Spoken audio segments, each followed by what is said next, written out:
Buenas noches, mis hermanos y amigos. La vida del rey Saúl es intrigante.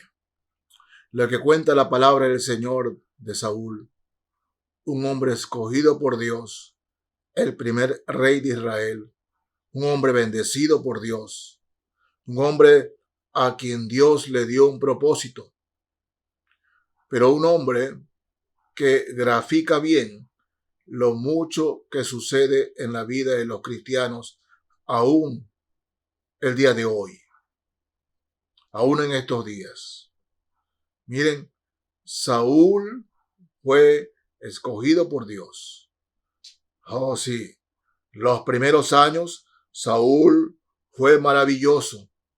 Hizo lo que el Señor le mandó y ganó batallas muy importantes para la gloria de Dios, para la gloria del Señor. Pero hay algo básico que hizo una especie de bisagra entre lo antes y después de Saúl. Lo que cambió Saúl. En el capítulo 15 del primer libro de Samuel, voy a leer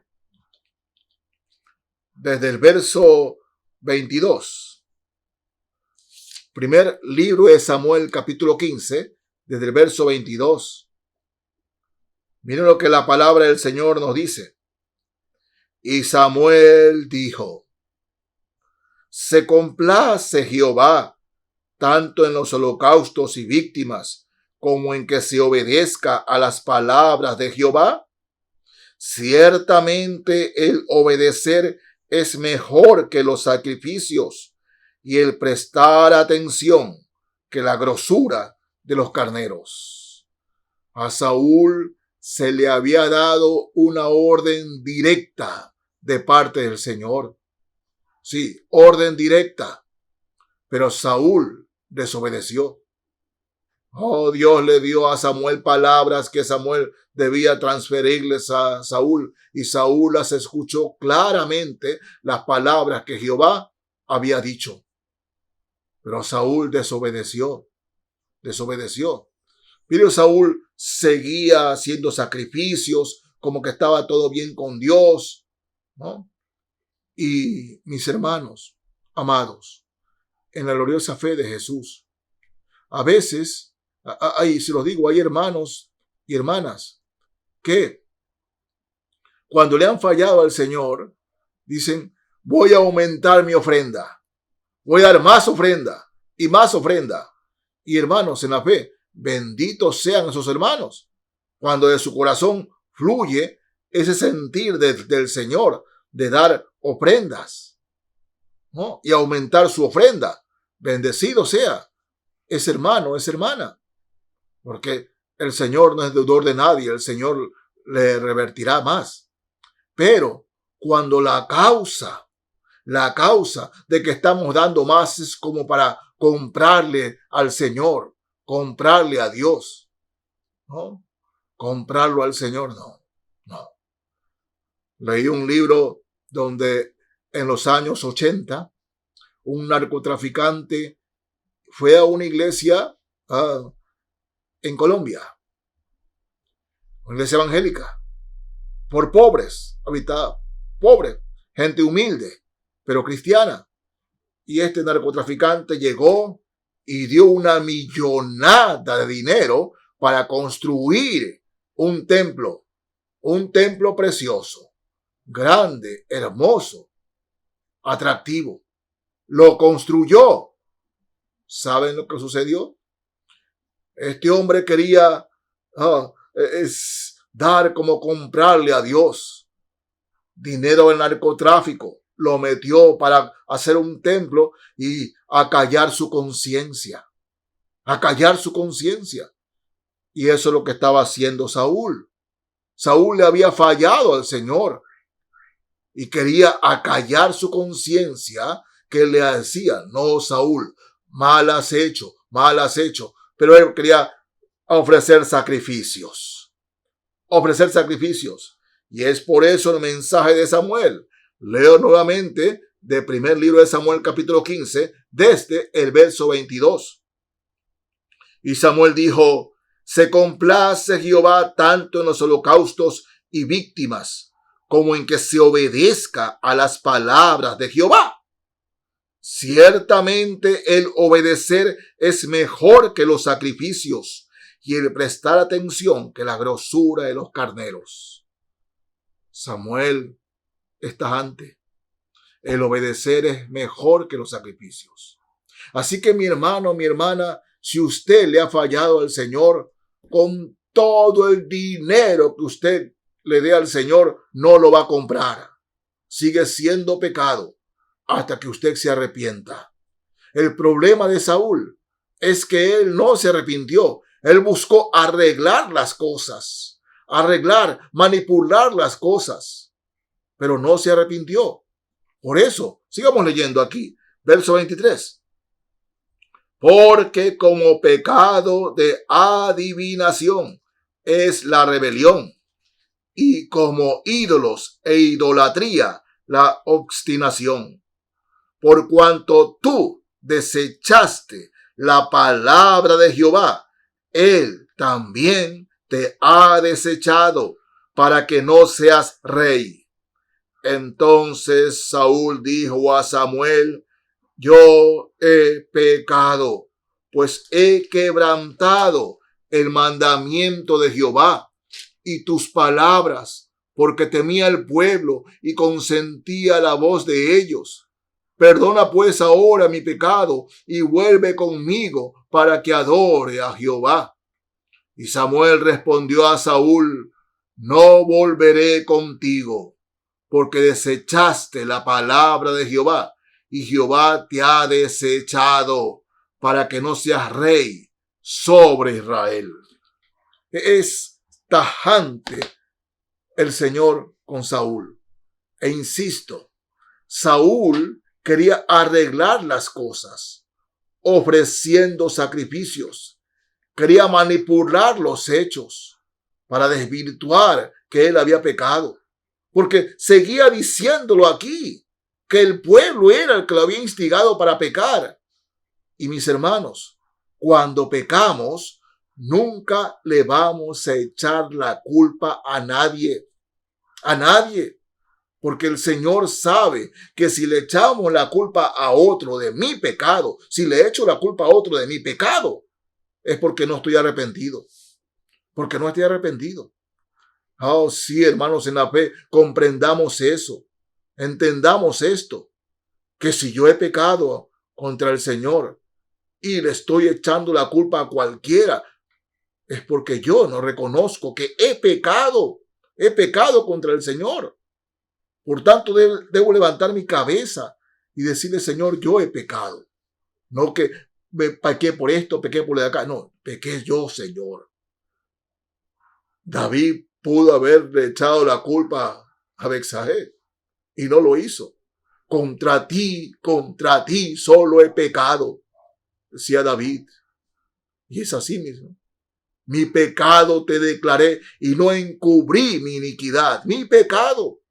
Así que, hermanos en la fe, cuando pecamos es mi pecado, es su pecado. No es que por la culpa de fulano o fulana, es su pecado, es nuestro pecado y nadie más. No echemos la culpa a nadie. Saúl, en medio de todo, si él realmente hubiese llegado a arrepentirse, yo creo que el Señor no le quitaba el reinado. Pero en insistir en echar la culpa a otros de su pecado, el Señor lo desechó, porque desechó la palabra de Jehová. Sí, hermanos, cuando pecamos, desechamos su palabra, hacemos a un lado su palabra, pero Dios nos acoge arrepentidos de corazón, sin echarle la culpa a nadie, a nadie. Sí, hermanos en la fe, Dios no es el que está allá arriba o está acá abajo con un látigo, que apenas pecamos el látigo nos cae en la espalda. No, nuestro Dios, nuestro Salvador, nuestro Señor es un Dios de amor, que cuando ve que un hijo peca, resbala, cae, lo más rápido lo trata de levantar. Sí, enseguida está la mano del Señor para levantarnos. Pero Saúl no vio la mano del Señor. No la vio. Él quiso echar la culpa a otros. Él quiso echar la culpa. ¿Y saben lo que sucedió? Saúl se convirtió en un hombre histérico, paranoico. Sí, hermanos. No, como ya Dios fue el que desechó a Saúl y él sintió celos de David. Quiso matar a David. Quiso matarlo. Como dice, lo voy a matar a este y sigo siendo rey. Pero Dios ya había escogido a David. Ya lo había escogido. Pero Saúl quería ser. Dios ya lo votó. Ya se acabó. No. Saúl quería seguir siendo. Y cuando, escuchen hermanos, siguió con su histeria y con su paranoia, cuando se enteró que su hijo era amigo de su enemigo, o por lo menos al que él consideraba su enemigo, Jonatán era muy amigo de David. Quiso matar a su hijo. Sí, quiso matar a Jonatán. Mientras estaban comiendo, se disgustó y lanzó la lanza para enclavar a Jonatán. Pero él la esquivó. Y hermanos, en la fe, Jonatán para otro tema es un punto aparte. Con todo eso, Jonatán murió al lado de su padre, defendiéndolo. Pero hermanos, en la fe, qué tristeza ver al Saúl antes de desobedecer y después de desobedecer. Mis hermanos, eso sucede cuando cargamos con un pecado a cuestas. La vida de Saúl se volvió en amargura, en aflicción. Escuchaba música, David le tocaba el arpa y Saúl se tranquilizaba. Escuchaba música y eso lo tranquilizaba, pero se acababa la música y volvía a su histeria.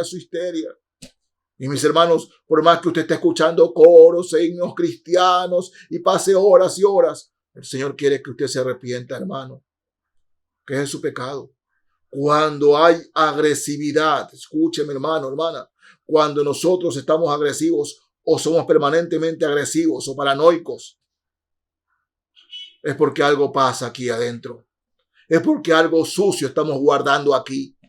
Sí, la agresividad de Saúl era respuesta a que él no había reconocido nunca su pecado y no se había arrepentido. Esa es la respuesta, hermano. Si usted, hermano y hermana, se ha vuelto agresivo, agresiva o paranoico, me refiero a que usted siempre esté pensando que la gente habla mal de usted, que la gente está señalándolo, que todo el mundo está en contra suya. Cuando pasa eso, hay algo aquí adentro. No miremos para afuera, no tratemos de echarle la culpa a nadie, miremos para adentro, porque el problema está aquí adentro. Por eso, hermano, hermana, la agresividad no es cristiana. Es producto de que estamos guardando ahí tal vez una rencilla, un rencor, alguien que nadie sabe, un pecado viejo que creo que Dios no me ha perdonado, alguien que nadie se entera, que solo sabemos Cristo y yo. Pero hermano, debe desechar eso, debe limpiar eso. Tengamos mucho cuidado con lo que el Señor pone en nuestras vidas. Mucho cuidado. En Hebreos, carta a los Hebreos, capítulo 12. Leo aquí el verso 15. Hebreos 12:15 dice, mirad bien. Fíjense, mirad bien. No sea que alguno deje de alcanzar la gracia de Dios, que brotando alguna raíz de amargura os estorbe y por ella muchos sean contaminados. Saben que el pecado de Saúl trajo desgracia a su familia. Cuando, hermanos, en la fe nosotros pecamos, no es que, no, esa es mi vida, es mi vida. Hermanos, siempre estamos haciendo daño a alguien. Y más aún a los que nos rodean, que son nuestros familiares, nuestra familia. Por eso en el nombre de Jesús, Dice aquí el autor sagrado, mirad bien, no sea que alguno deje de alcanzar la gracia de Dios, que brotando alguna raíz de amargura. Por eso, mis hermanos, cuando viene la amargura en nuestra vida, ¿cómo podemos orar tranquilamente? ¿Cómo podemos cantar, adorar a Dios tranquilamente? En gozo del Señor no está aquí. Por eso hay que arrancar esa raíz. Hay que arrancarla. ¿Y cómo arrancarla? Sumérjase en el Señor y arrepiéntase de eso que tiene guardado allí. Porque hermano, hermana, ser agresivo no es ser de carácter fuerte, ¿ah? Hay muchos dicen, no, ese hermano es de carácter fuerte. Mentira. La persona agresiva, el cristiano agresivo, es de carácter débil. Débil. Porque el de carácter fuerte se domina. Se domina. Así de simple. Por eso, hermanos, mirad bien. Miremos el ejemplo de Saúl. Qué desgracia trajo a su familia. Tanto así que murió al lado de sus hijos. O mejor dicho, sus hijos murieron al lado de él. Por su pecado. Porque no se arrepintió. Y hay muchas cosas que le decimos a nuestros hijos porque andamos amargados y frustrados, agresivos. En el nombre de Jesús, hermano, hermana, no importa lo que sea, yo le sugiero, ¿no? Un día sepárelo completamente para el Señor. Pida vacaciones, permiso un día en su trabajo y vaya hacia un lugar y esté todo el día solas con el Señor. Alquile un cuarto de hotel o váyase a la playa, pero solo, con su Biblia y usted. Y ese día dedíquese en el Señor a leer su palabra, a orar y a hablar con Él y sacar todo lo que está allí. Todo. Y regrese a la paz y al gozo del Señor. Miren, cuando dice que brotando alguna raíz de amargura, reiteré, miramos el verso 14. Seguid la paz con todos y la santidad, sin la cual nadie verá al Señor. ¿Qué les estoy diciendo? Hermanos, a solas con el Señor, busque la paz de Él, con Él y con todos, que en su corazón no haya nada que estorbe su relación con Dios. Porque Dios lo ama, hermano. Y la vida amargada no es la vida que Dios quiere para sus hijos. Recupere el gozo del Señor, como lo recuperó David. ¿Se acuerda? Vuélveme el gozo de mi salvación. Hable con el Señor y dígale lo mismo. Vuélveme el gozo de tu salvación. Y el Señor se lo dará. Lo he visto. Yo sé que el Señor lo da. Y yo sé que usted lo puede recuperar. Pero depende de usted. Que Dios los bendiga, mis hermanos y amigos. Amén.